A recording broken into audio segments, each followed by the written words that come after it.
Hear these words from Matthew, the 11th chapter, beginning with verse 16.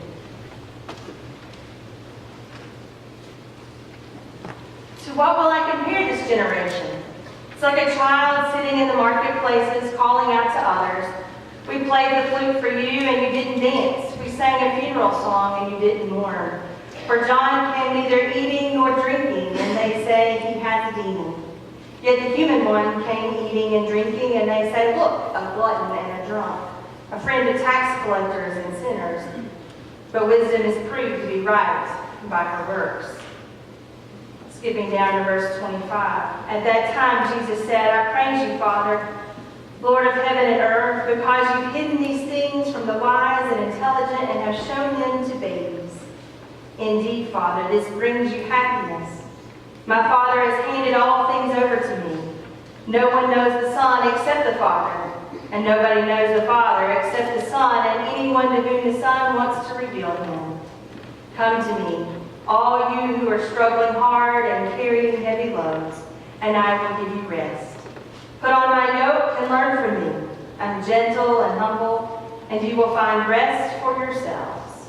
My yoke is easy to bear, and my burden is light. Let us pray. Oh God, may the words of my mouth and the meditations of all of our hearts be pleasing and acceptable to you. Oh God, our rock, our strength, and our Redeemer. Amen. Matthew 11:28-30. Come to me, all you who labor and are heavy laden, and I will give you rest. Take my yoke upon you. Learn from me, for I am gentle and humble, lowly in heart, and you will find rest for your souls. For my yoke is easy and my burden is light. These words are grafted deep into our souls, aren't they? Matthew 11:28-30 is one of the greatest Bible verses that we have in the New Testament. It's like a diamond of great value to us. And we've memorized it, some of us, and if you haven't, that's your homework, is to memorize this verse, these verses. But it's right up there with John 3:16, isn't it? For God that He gave His only begotten Son, that whosoever believeth in Him should not perish, but have everlasting life. You got it. It's like the 23rd Psalm, right? 1 Corinthians 13. Those passages of Scripture that mean the world to us. This is one of those. This is one of those. If you don't have it memorized, that's your homework. Memorize that this week. It's an important one for us, for our daily lives, to hear over and over again. Come unto me, all who labor, who are heavy burdened, and I will give you rest. I want us to think about that today. But part of how this sermon came into being was on Monday morning I was cleaning out a file that just sort of popped out at me, and it was a file of old Bible study notes that I had taken, oh goodness, years ago, probably in my first appointment, and it had some other stuff in it as well. But I found a place, I had sort of written down everything, and I'd asked my Bible study class to tell me what this verse meant to them. And I had jotted down all of their responses. And I want to share some of those with you. Real people, real lives. First one, these are quotes from them, or the best quotes I can give you from them. When my husband was killed in an industrial accident, it was a heavy burden. It was as heavy a burden as I had ever carried. And in that process, God did give me rest. God carried my load and also gave me the strength to carry my load. Another one. When my husband died much too young, I could not pray because I was numb. I was incapable of praying, but my friends lifted me up in prayer, upheld me in prayer, and I knew that I was being lifted up and supported. Another one. It seems that we work like crazy in carrying our loads in life, but Jesus is offering a tool to do the job more effectively. Jesus was creating a picture that people could understand. People could understand that he would fashion the well-fitting yoke that would make it easier to carry the loads of life. Another one. The story that God will give us rest reminds me of a contemporary parable about the footprints in the sand. 2 pairs of footprints were in the sand, walking side by side, and suddenly there was one pair of footprints. God said, "That's when I picked you up and carried you." God lifts us up and carries us when the burdens of our lives are difficult. Another one.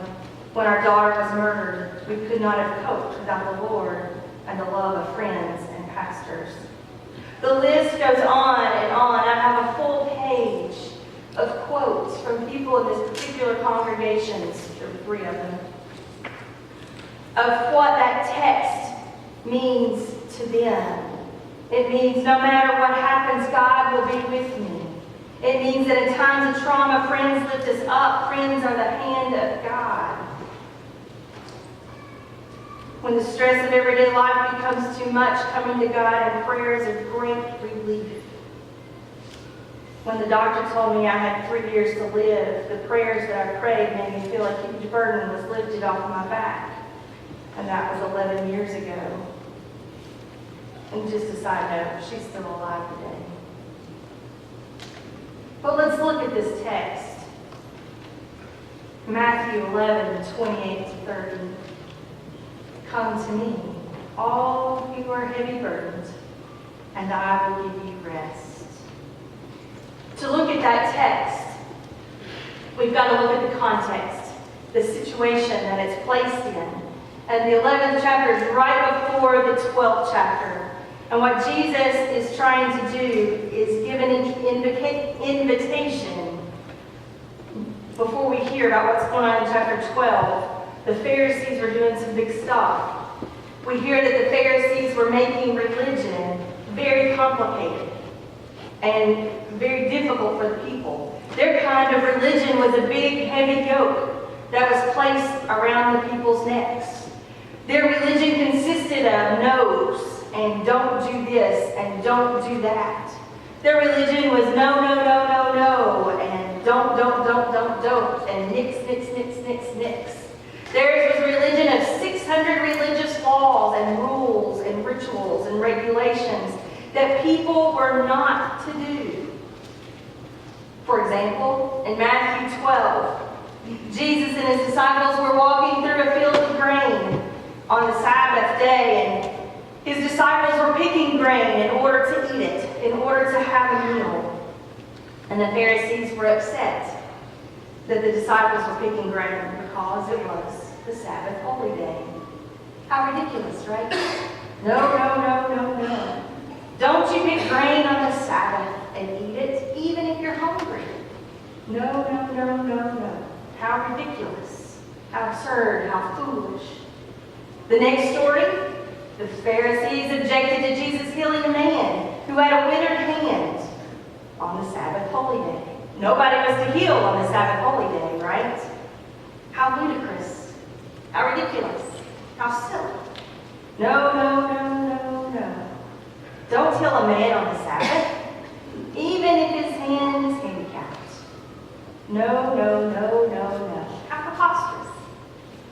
These Pharisees had turned religion into a series of rules and regulations and rituals which were like burdens on the people's backs and on their shoulders.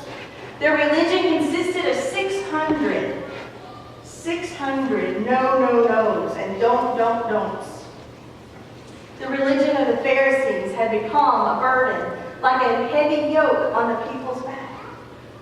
What a burden they were carrying, what a load. Imagine, if you will, as an oxen, if you were an ox with a heavy yoke on. Imagine a big, old, strong ox pulling a plow with this yoke. And under the Pharisees, that's what this religion had become. It's a heavy, non-fitting yoke, pulling a heavy plow. It was burdensome. It was weighing them down. This was the situation that Jesus was addressing when we hear him say, "Come to me, all you that are weary and carrying heavy burdens, and I will give you rest." He's offering an invitation, a pretty great invitation, a very appealing invitation.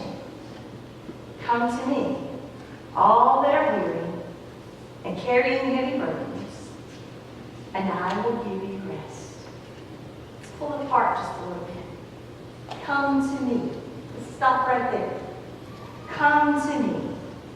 Jesus is asking us to come to him. He wants to offer us rest.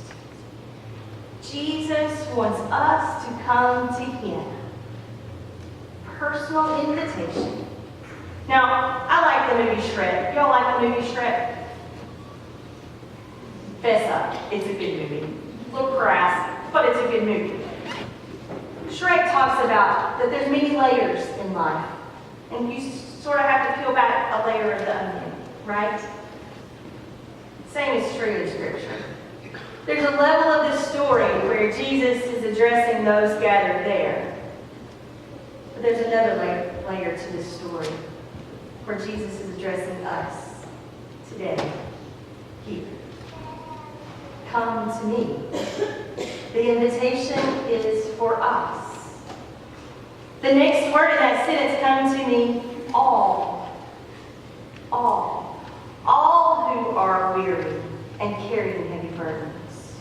He didn't just say a particular group of good people or a particular special group in society, the Jews or the Christians or whatever. All. Come to me, all who are weary, all who carry heavy burdens. All people are to come to God. All people are invited to Jesus. Come to me, all you, all of you. That means you. That means me. We're not talking about somebody else here, are we? We're getting really personal, aren't we? It's a little scary, isn't it? It scares me too. It's okay. Come to me, all of you that are weary and carrying heavy burdens. In Jesus' day, those people who were weary and carrying heavy burdens were the poor and the blind and the lame and the maimed and the lepers. These are the people who were sick. And Jesus said, I didn't come to heal the people who thought they were well, but the people who knew they were sick. The Pharisees didn't know they were sick and in need of a physician. But how about you? What is it that wears you down? What is it that wears your loved ones down? What is it that wears our neighbors around the globe down? Around the globe, starvation, political oppression, civil wars that go on for decades. Closer to home, what wears us down? Heart attacks, cancer, similar diseases. Let's take it a little further. What about in our homes? What wears us down? Divorces, unemployment, financial difficulties, problems with kids. Jesus was making a personal invitation to all the folks, including you, including me, all who are weary, All who are heavily burdened, come and lay your burdens down and put them on me. That's what Jesus was calling us to. The Pharisees, on the other hand, they thought they had it good.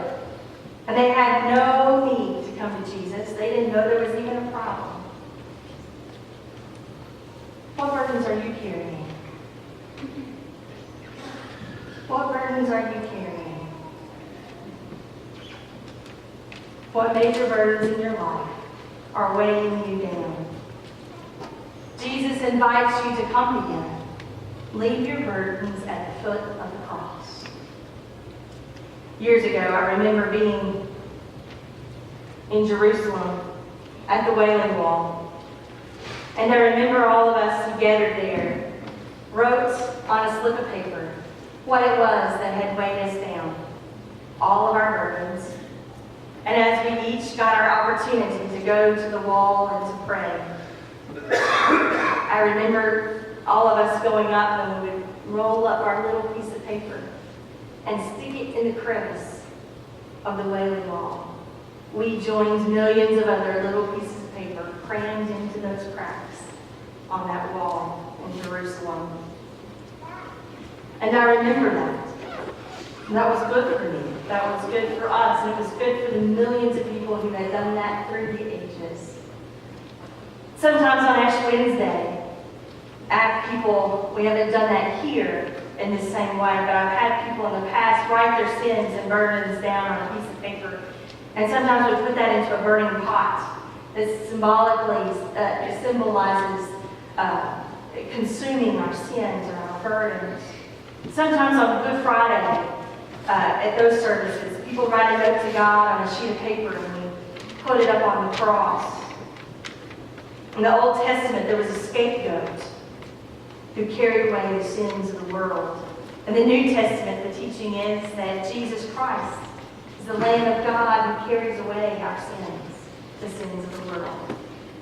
And the liturgy of the church, this movement, this tradition of taking our burdens, taking what it is that weighs us down, and dumping them on God, who carries them away for us.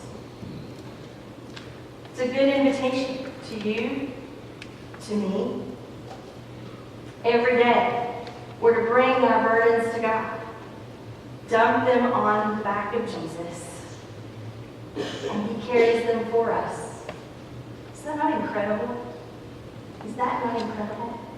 That's the first invitation of Jesus today, is to come to me, all of you who are heavy burdened, overwhelmed, exhausted, and I will give you rest. I will give you rest. But there's more. There's a second part of this text, and it's this. Take my yoke upon you. Learn from me. For I am gentle and humble, and you will find rest for your souls. For my yoke is easy, and my burden is light. So what is Jesus' yoke? The yoke symbolizes religion. The religion of the Pharisees was 1,000 rules, regulations, which essentially said no, no, no, right? Negative, negative, negative. That's sort of the Pharisees' line. Whereas the religion of Jesus was simple and positive: to love God and love neighbor. To love the Lord your God with all your heart, mind, and soul, and your neighbor as yourself. To be merciful, loving, and kind. To have faith that moved mountains and carried momentous burdens. To worship God and love one's neighbor. It was simple. It was positives like worshiping God and practicing mercy. The mood of Jesus' religion was that of a wedding feast. It was that of a wedding feast. We all need to wear the yoke of Jesus. We all need to wear the religion of Jesus. Love of God, love of neighbor, mercy, love, kindness, a faith that moves mountains. We are called to learn from Jesus. Jesus is our teacher, and we're to be his students or his disciples. We're to learn gentleness and humility, love and forgiveness, faith and trust and goodness of God. We are to have faith that moves mountains and carries momentous burdens. This religion, Jesus' yoke, is easy compared to the Pharisees with all their harsh, negative rules. And Jesus says that, my yoke is easy and my burden is light. So what does it mean when we say the yoke is easy? It really means a perfect fitting yoke. Bible scholars remind us all the time that Jesus was a carpenter, thought to be a pretty good carpenter. And if he was a pretty good carpenter, his primary job would have been to craft yokes for oxen quite a bit. Because typically yokes were wooden structures that a carpenter would make. Jesus would design and craft the yoke to fit a particular ox, to fit specifically that particular animal. And it would fit like a fine fitting pair of shoes or a fine fitting dress or suit. It would be tailored just to that ox. That's what they did with oxen. And can you imagine? When you put a yoke on an oxen, two of them, if it fits well, what are you going to have? If you're the farmer working with the oxen, what are you going to have? Two oxen that actually do their job, right? That go forward. If you put a yoke that does not fit well on two oxen, what are you going to get? Strife, right? It's not going to be comfortable. They're not going to pull. They're not going to do their job. So friends, hear me. When Jesus says to us, my yoke is easy. My yoke is easy. What he's saying to us is my yoke will fit you perfectly. My yoke will fit you perfectly. You see, we were created by God, yes, but we were not created to go it alone. We were created to be yoked with Jesus. We were created to be in relationship with him. So when Jesus says to us, come to me, all you who are exhausted, who are burdened, who are heavy laden, who are overwhelmed, and I will give you rest. Take my yoke upon me. Take my yoke upon me. Learn from me.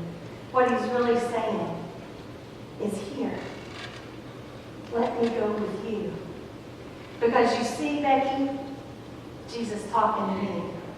I made this yoke for you. And this yoke fits you perfectly. And Jesus made another yoke for you. And it's got your name on it. And it fits you perfectly.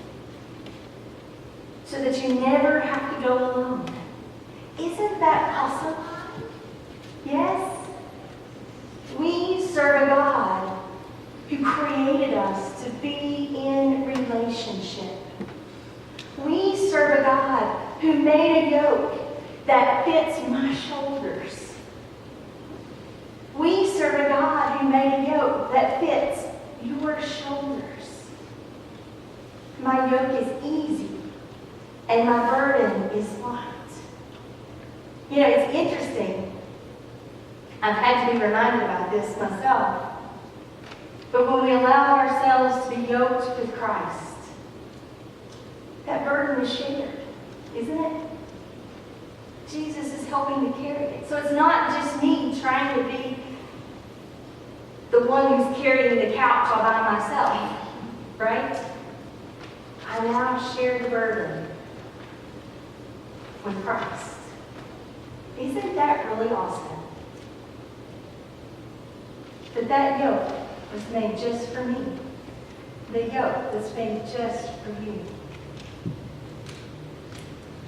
I find that incredible. That's what we're called to today, my friends. Come to me. I don't know where you're at. I don't know what's going on in your life. I can take some guesses around the room. Probably wrong. I don't know. But today's not a traditional day in my brain. And so I'm going to do things just a little different. I'm sort of feeling we need this. I got something stirring in my gut. And so we're going to do it just a little different. So roll with me, Karen, okay? I think we need some altar time. I think we just sort of need to stop. And I think we just sort of need to pause. And I think some of us in this room, you may just be the happiest, giddiest person around today. Yay for you. Or you may be overwhelmed today. You may be exhausted today. You may not know which end is up today. For whatever reason, whatever's going on. Maybe the kid kept you up late last night. Who knows? But whatever's going on, whatever it is, you know what? Let's take the next few minutes. Would you all join me at the altar and pray? All who will. You can pray where you're at, or you can join me down front. Let's just sort of stop and do that. How about it? Jesus says, come to me. So let's do it. Like, right now.